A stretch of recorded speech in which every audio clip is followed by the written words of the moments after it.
কৈ দিয়াচোন পূজাটো আমাৰ বকলীয়া ৰামঘৰ সংঘ 48খন বাৰ্ষিক উৎসৱ।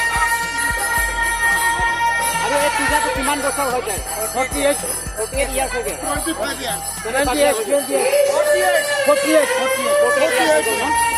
পূজাটো কেনেকৈ আছে?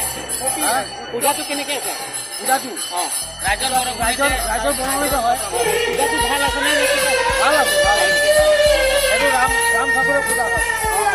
48 বছৰ ৰাণী। 48 আৰু অহা বছৰ আপোনালোকে এনেকুৱা পূজা কৰি থাকিব নেকি? আমাৰ সদায় এতিয়ালৈকে 48 বছৰ হৈ গ'ল, চলি থাকিব। এই মন্দিৰত কিমানজন আছে, মানে কিমান হাউচ আছে? ইয়াত নহ'লে আপোনাৰ 10,000 মানুহ হয়।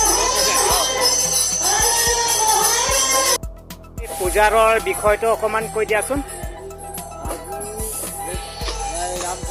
ৰামসেৱক সংঘৰ 48খন বাৰ্ষিক উৎসৱ। এনেকৈ আমাৰ আজিলৈকে এই 48 বছৰ হ'ল। 48 বছৰ হ'ল ন? কিমানজন আছে ইয়াতে?